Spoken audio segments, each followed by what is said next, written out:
انسان جذبات اور احساس رکھنے والا دل رکھتا ہے، جب مل جل کر رہتا ہے تو کبھی اسے خوشی ملتی ہے، کبھی اسے نفرت ملتی ہے، کبھی اس کے اوپر محبت غالب آتی ہے، کبھی اس پر غصہ غالب آتا ہے۔ یہ انسان کی مختلف کیفیات ہیں۔ اس کی مثال یوں سوچئے کہ جیسے برتنوں کو ایک جگہ رکھا جائے تو وہ کھٹکتے ہیں، آواز آتی ہے، اسی طرح انسان جب مل جل کر رہتے ہیں تو ان کے درمیان بھی بسا اوقات رنجشیں ہو جاتی ہیں۔ لیکن اچھا انسان وہ ہے کہ جو غصے کے عالم میں اپنے آپ کو قابو کر لے۔ غصے میں بے قابو ہو جانا یہ کوئی اچھی علامت نہیں ہوتی۔ اس کی مثال یوں سمجھیے کہ گاڑی کو تیز چلانا کوئی مہارت نہیں ہوتی، گاڑی کو کنٹرولڈ چلانا یہ مہارت ہوتی ہے۔ وہ تو بچے کو سٹیئرنگ پہ بٹھا دیں اور وہ سپیڈ کو دبا دے تو گاڑی تیز چلے گی۔ تو تیز چلانا کوئی مسئلہ نہیں ہے، کنٹرولڈ حالت میں چلانا یہ مہارت ہوتی ہے۔ سیدنا حسین لانو کے گھر ایک مہمان آتا ہے، آپ نے اپنی باندی سے فرمایا کہ اس کے لیے کچھ شوربہ لاؤ۔ جیسے آج کل ہم چائے پیتے ہیں تو عربوں کے زمانے میں گھروں میں شوربہ ہوتا تھا تو بس گرم کر کے وہ دے دیا کرتے تھے۔ باندی گئی اور اس نے گرم گرم پیالہ، گرم گرم شوربے کا پیالہ بھرا اور لے کے آنے لگی۔ جب کمرے میں داخل ہونے لگی تو وہ کہیں دیکھ رہی تھی اور پاؤں جو کہیں اٹکا تو سارا کا سارا گرم شوربہ سیدنا حسین لانو کے اوپر آ کر گر گیا۔ اب ذرا اندازہ لگائیں کہ بوائلنگ واٹر اگر گرے جسم پر تو کتنی تکلیف ہوتی ہے۔ تو سیدنا حسین لانو کو بہت غصہ آیا کہ اتنی بے دھیانی۔ آپ نے غصے کے حالت میں اس عورت کی طرف دیکھا، وہ بھی اسی گھر کی تربیت یافتہ تھی، جانتی تھی کہ ان حضرات کا قرآن پہ عمل کیسا ہے، تو وہ کہنے لگی والکاظمین الغیظ، غصے کو پی جانے والے۔ سیدنا حسین اللہ نے فرمایا اچھا میں نے اپنے غصے کو پی لیا۔ وہ کہنے لگی والعافین عن الناس، انسانوں کو معاف کر دینے والے۔ فرمایا اچھا میں نے بھی تمہیں معاف کر دیا۔ اس نے کہا واللہ یحب المحسنین، اللہ نیکوکاروں سے محبت کرتے ہیں۔ فرمانے لگے جاؤ میں نے تمہیں اللہ کے راستے میں آزاد کر دیا۔ ایسا قرآن مجید کی آیتوں پہ عمل تھا ان کا۔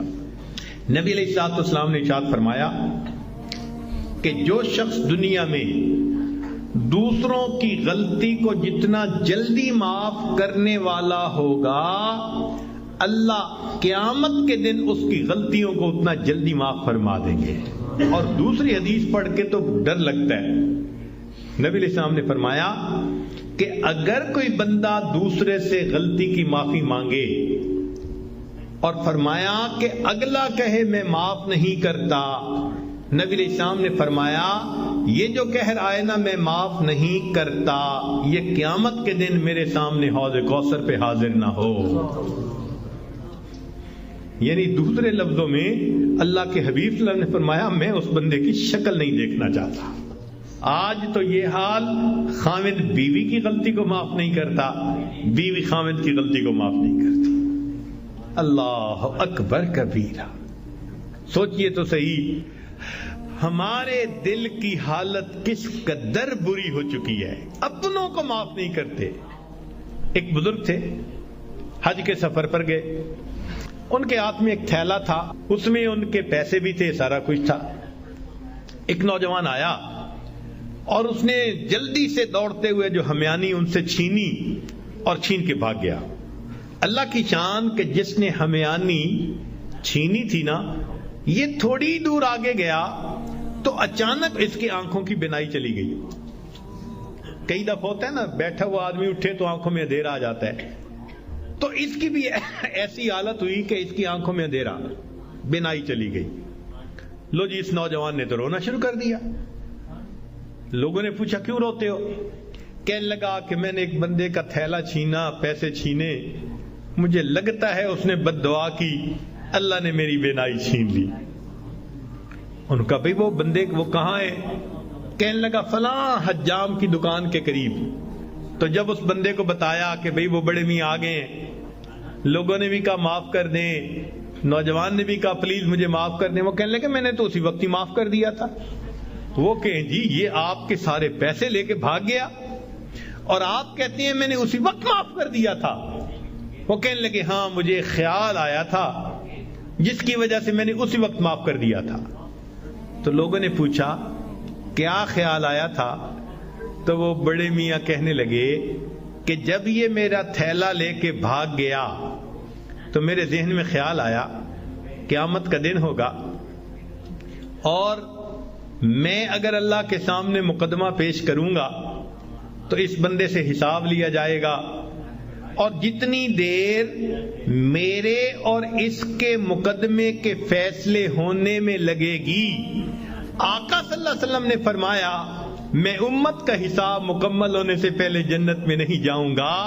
تو خیال آیا کہ جتنی دیر میرے مقدمے میں لگے گی، میری وجہ سے میرے آقا صلی اللہ علیہ وسلم کو جنت میں جانے میں دیر لگے گی، میں نے معاف کر دیا، نہ مقدمہ پیش ہوگا نہ میری وجہ سے میرے آقا کو دیر لگے گی۔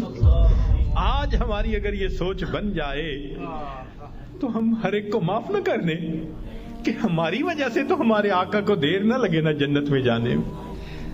ہم بھی اپنے گھروں میں اپنی بیٹی کو، اپنے بیٹے کو، اپنی بیوی کو، اپنے بھائی کو غلطیاں ہو جاتی ہیں، باتیں ہو جاتی ہیں، تو بجائے دلوں میں کینہ رکھنے کے اور بجائے دلوں کے اندر دشمنی پالنے کے، ہم اللہ کے لیے معاف کرنے کی عادت ڈالیں۔ یہ نبی علیہ الصلوۃ والسلام کی عادت مبارکہ ہے۔ اللہ ہمیں اس سنت پر عمل کرنے کی توفیق عطا فرمائے، اور اس کے بدلے اللہ قیامت کے دن ہمارے قصوروں کو معاف فرما دے۔ میرے دوستو ہم اس کے زیادہ محتاج ہیں۔ دوسرے نے تو ایک غلطی کی ہوگی اور ہم نے پتہ نہیں اللہ کے کتنے گناہ کیے ہیں۔ اگر ایک غلطی کو معاف کرنے پہ وہ پروردگار سب گناہوں کو معاف کر دے تو سستا سودا ہے۔ اس لیے جب بھی کوئی معافی مانگے یا نہ بھی مانگے، اللہ کی رضا کے لیے اللہ کے بندوں کو معاف کر دیا کرو۔ اللہ تعالی ہمیں اس صفت کے ساتھ بقیہ زندگی گزارنے کی توفیق عطا فرمائے۔ وآخر دعوانا ان الحمد للہ رب العالمین۔